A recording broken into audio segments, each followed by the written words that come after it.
반갑습니다. 지난 주일 이어서 오늘 또 지난주일 다 하지 못한 말씀을 조금 더 덧붙이려고 합니다. 어디 다니지 않고 다 집에서 잘 지내신지 모르겠습니다. 특별히 이 코로나 바이러스로 말미암아 전 세계가 몸살을 앓고 있는데 여러분도 잘 인내하시면서 좋은 시간 갖길 바랍니다.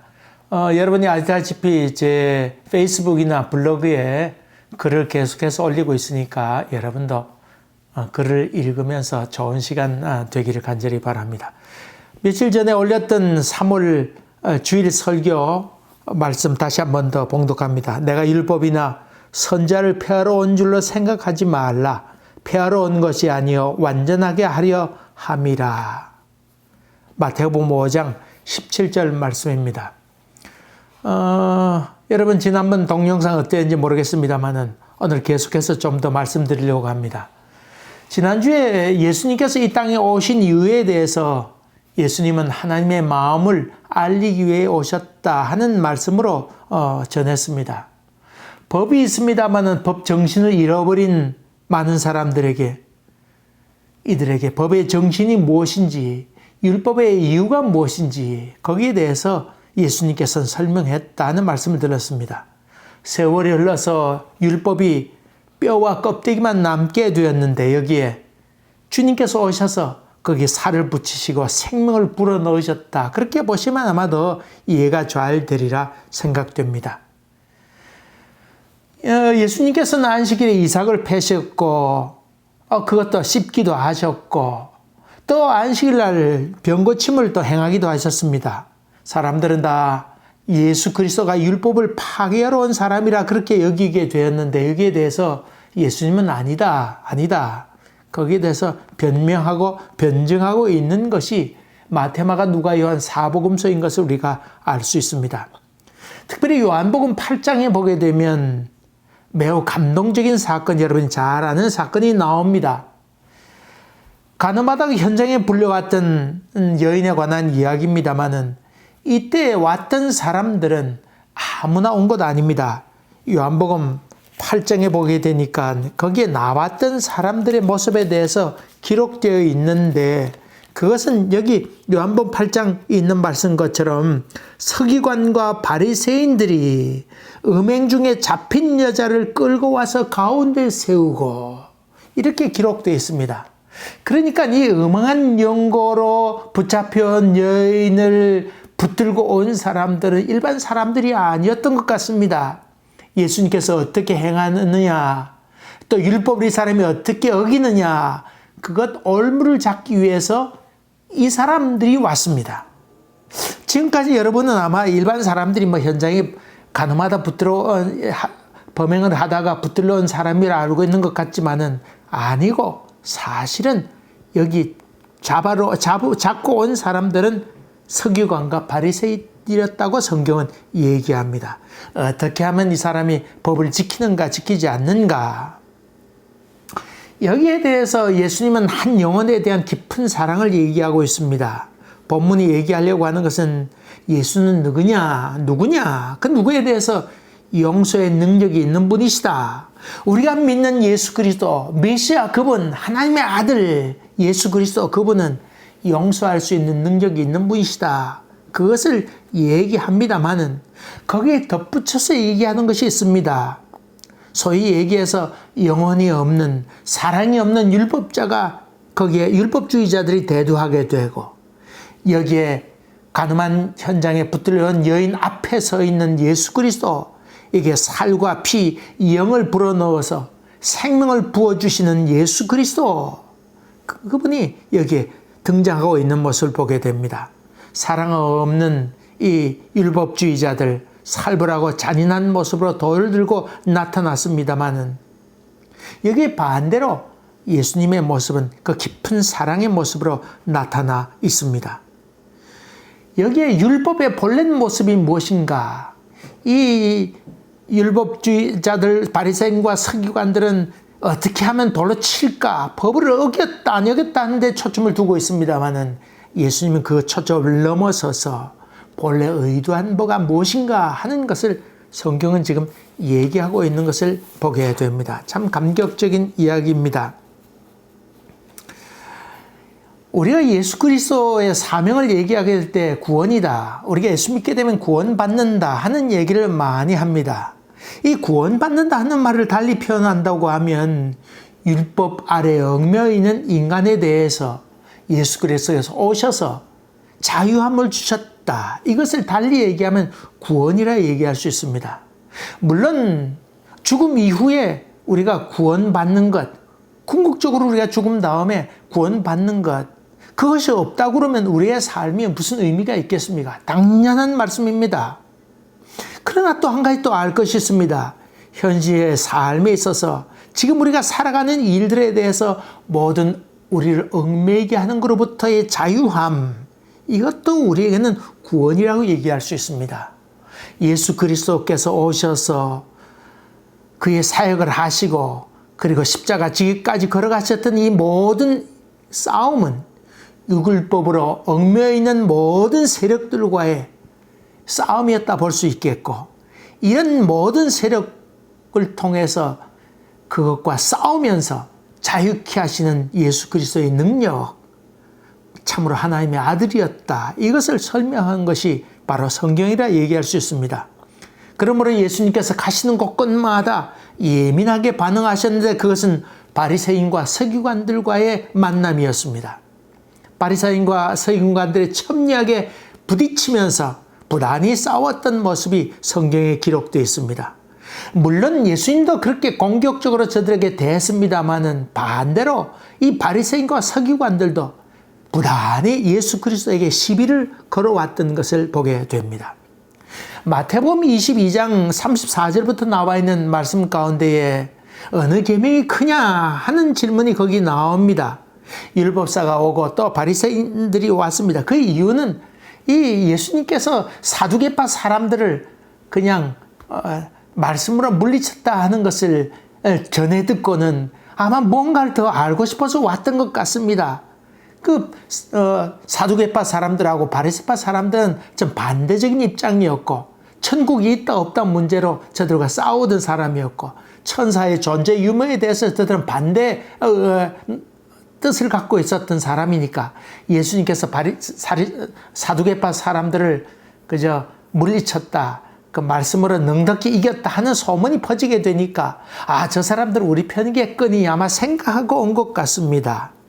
그렇게 될 때에 이들이 와서 묻습니다.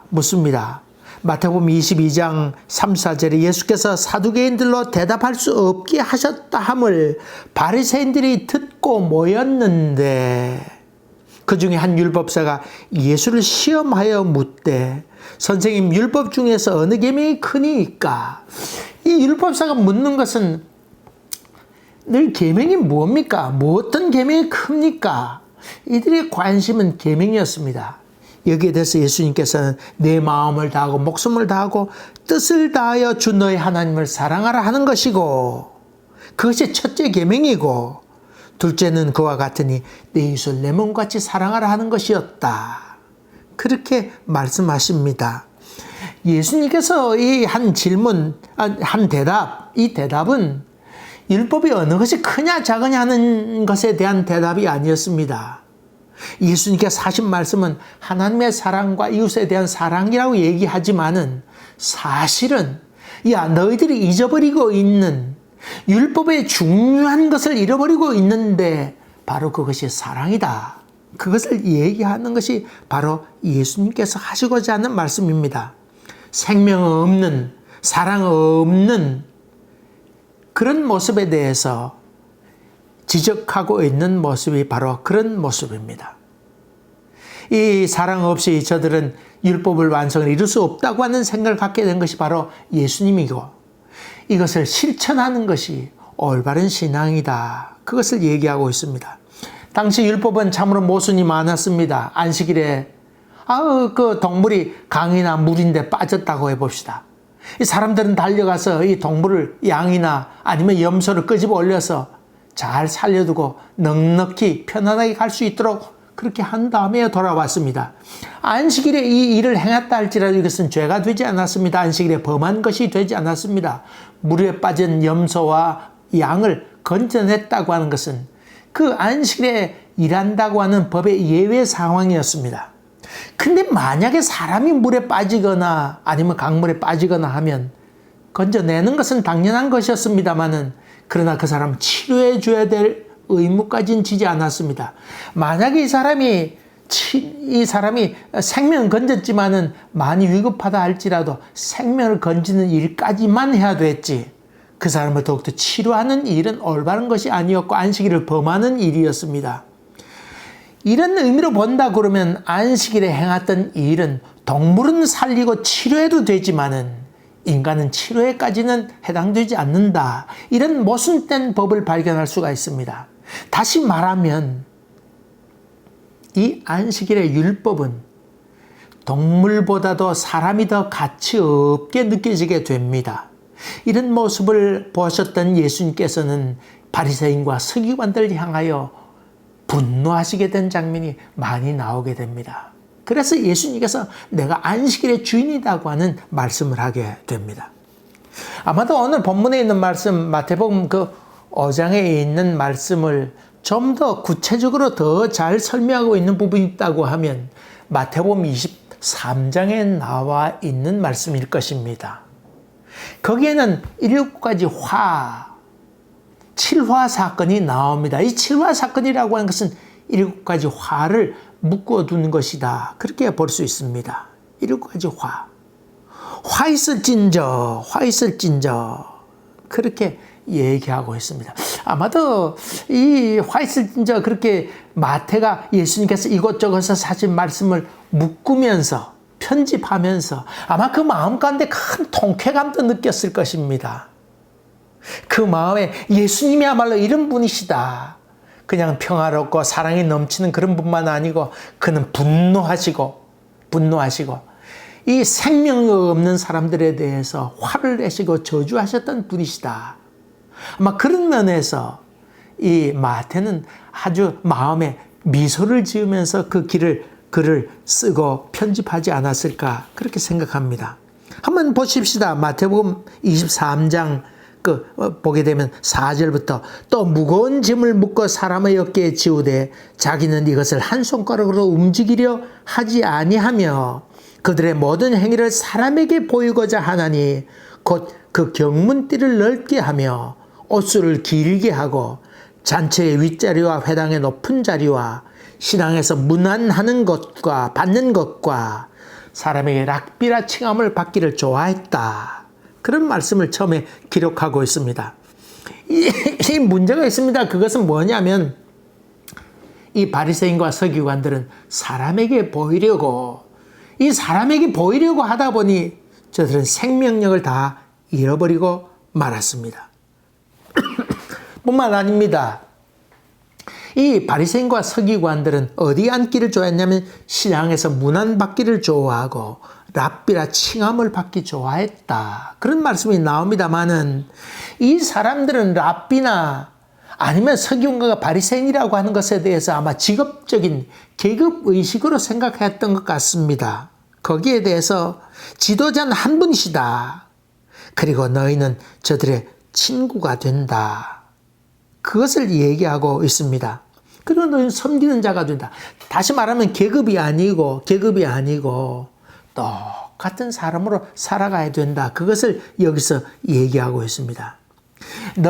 마태는 너희들이 스승으로 보고 우리 보고 스승이라고 생각하고 또 율법을 지키려고 이렇게 얘기했지만은 너희들은 우리 스승을 보고 비난하고 그렇게 욕했지만은 우리가 믿는 예수 그리스도 그분은 아니다. 그것 아니다. 그러면서 이 마태는 아주 통쾌해 가고 있습니다. 아마도 사람에게 보이려고 하는 것이 우리의 생명을 잃어버리게 하고 어떤 계급을 생각해서 사람들을 판단하게 될 때에 생명력이 도무지 없어서 본래 의도를 잃어버리게 되는 것을 보게 됩니다. 또 가치관은 돈에 점점 두게 될 때 우리는 점점 생명력을 잃어버리게 됩니다. 얼마 전에 허경영이라고 하는 분이 그 모임을 하는데 왜 당신 이렇게 코로나 바이러스로 인해서 어려움을 겪고 있는데 당신들은 모이느냐고 그렇게 기자들이 찾아가서 물었더니 뭐 이런저런 얘기하면서 마침내 이 장소를 이만큼 빌렸는데 돈이 들지 않느냐고, 장소 빌리고 또 유지하려면 돈이 들지 않느냐고 그런 얘기를 했습니다. 교회도 아마 교회 문 닫게 되면 헌금 때문에 여러 가지 어려움 겪게 되는 것 같습니다. 물론 건축하려고 돈을 많이 빌렸는데 어떻게 할까 하는 생각을 하게 되겠습니다만은, 그러나 생명이 중요한데 생명보다도 돈을 앞서게 될 때에 그 가치관이 무너지게 되고 생명을 잃어버리게 되고 율법주의로 빠져들게 되고 율법이라고 하는 것을 통해서 사람을 얽어매게 되고 이로 인해서 점점 파괴되는 그런 모습들을 발견하게 됩니다. 뿐만 아닙니다. 이 마태복음 23장 23절에 그런 얘기가 나옵니다. 화 있을진저 외식하는 서기관들과 바리새인들이여, 너희가 박하와 회향과 근처에 11조는 들이되 율법에 더 중한 바 정의와 긍휼과 믿음을 버렸도다. 그러나 이것도 행하고 저것도 버리지 말아야 할지니라. 종종 이 11조 논쟁을 많이 합니다. 뭐 내야 되느냐 말아야 되느냐. 11조는 구약의 말씀이니까 안 지켜도 된다, 지켜야 된다, 그런 여러 말씀을 합니다만은 이 당시 율법사들이나 서기관들은 박하와 회향과 근체, 이 최소의 11조까지 다 내야 된다고 하는 걸 얘기하면서 11조를 아주 강조하고 있는데, 여기에 대해서 예수님께서는 그 중요한 의도가 무엇인가? 정의를 행하고 이웃에게 긍휼을 베풀고 믿음으로 살아가는 것이 중요하다. 왜 그것은 잃어버리고 11조만 강조하고 있느냐? 거기서 그 점에 대해서 얘기하면서 예수님께서 그것도 행하고 이것도 잃어버리지 말아라. 다시 말하면 11조 행하는 것도 행하되 근본 의도가 무엇인지 거기에 대해서 깊이 생각하고 걸어가라. 그런 말이기도 합니다. 뭐 헌금에 대해서 기왕 얘기가 나왔으니 조금 더 한다 그러면 사실은 11조를 드려야 되느냐 마냐는 건 그렇게 중요한 얘기 아닙니다. 우리 모두가 모든 소유가 다 하나님 것이니 하나님께 쓰임받아도 좋습니다 하는 것이 헌금의 근본 의도입니다. 이 과부가 와서 동접 두 잎을 드렸는데 이 과부는 자기 모든 걸 드렸다, 그런 말씀을 하지 않습니까? 사실 우리 갖고 있는 모든 것이 하나님께로 나왔으니까 하나님께 모든 것 드리는 것 옳은데, 그 중에 우리가 이 19을 내가 쓰겠습니다. 다시 말하면 이 11조라고 하는 게 이 모든 것이 주님의 것입니다 하는 감사의 고백이 된다고 하면 이 헌금 드린다고 하는 게 얼마나 즐거운 일입니까? 또 11조를 구분해서 드린다고 하는 것이 부담이 되고 짐이 되고 고통이 아니고 율법이 아니고 즐거움이고 감사하고 기쁨이 되지 않겠습니까? 아이고 더 있으면 더 드릴 텐데. 그래서 어떤 분은 10의 1조만 아니고 10의 2조도 드리고 10의 3조도 드리는 사람이 있습니다. 감사함입니다. 이것을 잃어버릴 때 우리는 율법에 빠져들게 되고 예수 믿는 것이 즐거움이 아니고 고통인 것을 보게 됩니다. 이것을 우리는 복음의 삶이라 그렇게 얘기합니다. 점점 믿음 생활해 가면서 은혜를 잃어버리게 될 때, 그때 뼈다귀만 남고 가죽만 남아서 아주 황폐한 우리의 모습을 보게 됩니다. 하지만 그 속에 하나님께서 우리에게 베푸신 은혜를 생각하고 하나님께서 원하는 것이 이런 것이로구나. 그렇게 될 때 우리는 은혜를 깨닫게 되고 감사로 채워지는 것을 볼 수 있습니다. 지나친 인본주의도 문제입니다. 그래서 개인이 자유롭게 제 맘대로 살아갈 때가 많이 있습니다. 이태리나 아니면 뭐 어떤 다른 자유로운 나라에서는 아이고 코로나 바이러스가 있다 할지라도 아이고 내가 자유롭게 살면 되지, 그렇게 해서 제 멋대로 걸어가는 사람도 있고, 또 얼마 전에 그 일본에 있는 저희 누님 얘기 들어보니까 원자력 발전소로 말미암아 방사능이 많이 나오지 않았습니까? 나이 든 사람들은 아이고 내가 살아도 얼마나 살겠다고 그러면서 마음대로 다니는 사람이 있다고 하는 얘기도 들었습니다. 뭐 그럴 수도 있습니다만은 그러나 남에게 폐해를 끼친다고 하면 이 문제가 된다고 합니다. 그렇겠지 않겠습니까? 또 반대로 지나친 율법주의자 아니면 형식주의자 이것도 문제입니다. 그것만 고집하게 될 때에 문제가 되기 쉽습니다. 이런 문제에 대해서 의도 갖추고 믿음도 갖추고 그리고 국률도 갖추면서 동시에 형식적으로 잘 틀을 갖추고 산다고 하면 아마도 좋은 그리스도인이 되리라 생각됩니다. 양수레바퀴를 잘 굴려서 앞으로 전진할 수 있는 믿음이 되기를 주의 이름으로 간절히 기원합니다. 기도하시겠습니다. 은혜로우신 아버지 하나님, 사랑 없는 정의 없는 사랑이 아니고 이 사랑과 정의를 함께 갖춰가는 믿음의 사람으로 저희들 성숙시켜 주시옵시고 무엇보다도 율법을 잘 지키되 무엇보다 하나님의 뜻과 긍휼하심과 은혜를 깊이 마음가운데 담고 살아가는 저희들 되도록 인도하여 주셔서 성령의 열매를 주렁주렁 맺혀가는 기쁨의 삶이 되도록 인도하여 주시옵소서. 감사하고 예수님 이름으로 기도하옵나이다. 아멘. 감사합니다. 여러분 또 시간 된 대로 인터넷에 말씀을 또 자꾸 올리려고 합니다. 지난 말씀도 또 자꾸 또 올리고 또 이 유튜브를 통해서 전할 소식도 전할 테니까 여러분 또 말씀을 듣고 또 듣고 자꾸 마음에 새기고 무엇보다도 기쁨으로 잘 실천하는 그리스도인들이 되어서 우리 몬트리올 한인 장로교 교인들 때문에 주위에 있는 사람들이 참 살만 난다. 그런 삶이 여러분 가운데 있기를 주의 이름으로 간절히 기원합니다. 곧 또 만나 뵙겠습니다. 감사합니다.